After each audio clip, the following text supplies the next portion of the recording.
I am 100% being petty here, but curious if I am actually wrong. Most of my husband's family think I am being childish and need to let the past go, as my SIL can't afford this, but her behavior toward us in the past makes me feel this is warranted. 2 years ago, my house burnt to the ground after being struck by lightning. Thankfully, it was during the day, so our 3 kids were at school, and my husband and I were at work. We lost everything, but we were safe. It took almost 11 months for the insurance to pay out.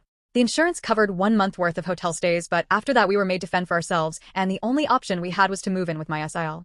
She tells us we can have her spare room and her office space, since she used neither of the rooms, and her stipulations was we needed to purchase all of our own food and pay her $100 a week.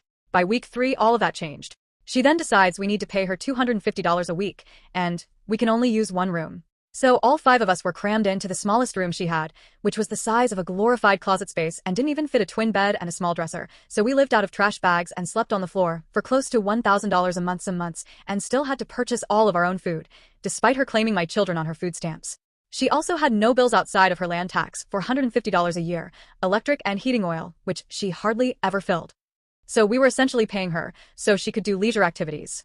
It was the worst 8 months of my life. 3 months ago, my grandmother decided that she wanted to go to assisted living after fall and transferred the deed of her house to me and basically said it was mine now. It is a 5-bedroom farmhouse.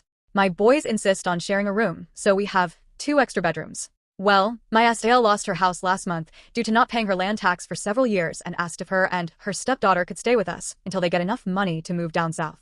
I said sure, 1 bedroom, $800 a month, and you have to buy and cook all your food separately because my daughter is vegan.